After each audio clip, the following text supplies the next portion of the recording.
what do I mean by imposter?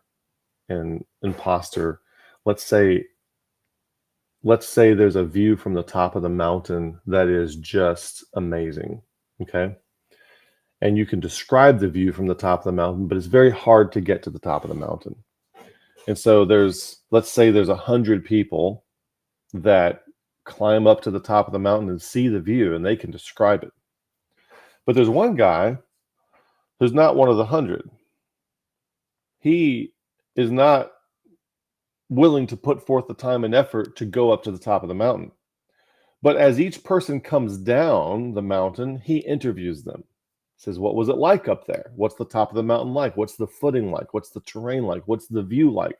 What did you see when you were there? Which direction was that in? It gets all these details. It's all these details, all this information from what the view is like from the top of the mountain. And he interviews all 100 people. And he collects all this information. And then he studies it, learns it, memorizes it, is able to paraphrase it. And he like really knows. So now let's say this. If you ever seen the game show To Tell the Truth. Now you go and talk to all 101 people. And you don't know which one didn't make it to the top. Which one is the imposter. And they're all going to talk about it as if they've been there. They're all going to talk about it as if they've been there. Now, you talk to all 100 people, and your job is to spot the one who did not actually see the view from the top of the mountain, who did not actually make the trip, but who simply systematize, categorize, and can regurgitate back out to you what he heard from the other 100 people. Could you spot that person? Do you think there would be something in your body that would let you know that, yes, everything this person's saying is true? There is a house with an orange roof off to the northeast over here. There is a beautiful beach over here that you can see off to the left. And there is a power, whatever it is that's up there. All the things that he's saying is true. But there's something in your body that's letting you know that something's not right. You see? And so that's it. When the other people talk about the view, it's coming from what they've actually seen. When this fool talks about the view, he's an imposter. He's talking about what other people have seen. What has happened in Christianity that we are facing today is that Christianity is basically nearly 100% imposters. It's all imposters. And very few people have seen anything, and those who have seen something, they don't get along with the imposters very well. All the in-groups are made up of imposters, and those who actually have seen something do not fit in with the in-groups, and they get ostracized. That's why you find out sometimes some of these folks who have seen something, who have had an encounter with God, they wind up going off by themselves and living by themselves because all of the imposters just aren't going to have it.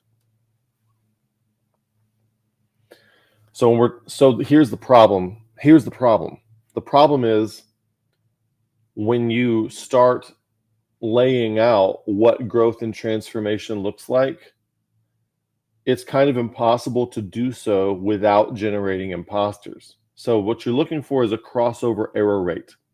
What do you mean by that? What's a crossover error rate? Like, let's say you're developing some kind of facial recognition to get into a phone or something like that. What you want is the highest number of true positives and the lowest number of false positives, right? You don't want it to look at your face and be like, I don't recognize you. Okay, that's a false negative. Well, because it really is you. And you don't want it to look at somebody else's face and think that it is you. That's a false positive. So how do you minimize the false positives and the false negatives? And the point at which you minimize both of them, and you can't minimize any of them either more without making the other one go up, that's what you call the crossover error rate. Okay? And so everything that's trying to discern, like in machine learning, everything that's trying to discern something is trying to find that crossover error rate where the minimal number of errors in either direction are absolutely minimized as much as can possibly be. There is no 100%. lack of errors. There's always some kind of errors there, but they're trying to get to the lowest, the minimal crossover error rate. That's what you're aiming for. And so when it comes to us, how do we, because we're communicating in propositions, how do we do this in a way that does not generate imposters? Because as long as you're using propositions to say the things that have been seen and to help people come along in their growth and to create a scaffolding and a way for them to structure their growth and know what to expect, as soon as you say it, anybody else can say what you just said without having embodied what is actually coming from you, having been to the top of the mountain.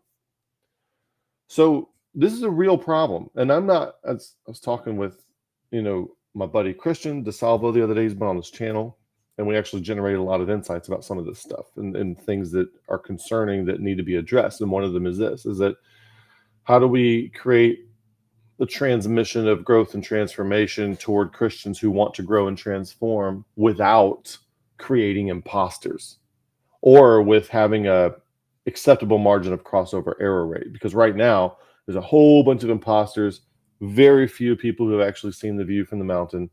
And how do we change that around? How do we change that around? Because as soon as you say something, people can virtue signal that they are the thing and just repeat what you said.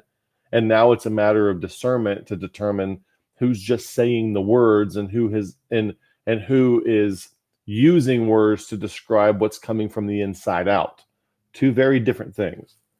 This is imposter. This is imposter. It's all just words. What experience with God have they had? I don't know.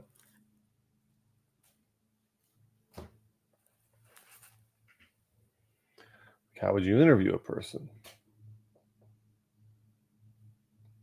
What came to mind when you took in the site? Experiential questions would need to take over the interview. Yeah, so how do you interview a person? That's a really good thing. How do you interview a person that to assess whether or not they see? Now, when it comes to what we do here with growth and transformation, I will say this: when it comes to the comment section, the live chat's usually been a lot better lately than it has been in the past. So live chat's pretty good, but in the comment section, I can tell in one sentence whether or not somebody has seen the thing or whether or not they're in virtue signaling word space. One sentence.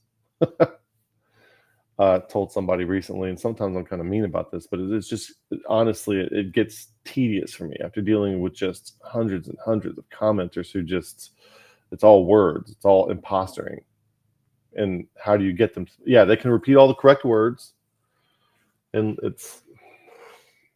understand the difficulty of this?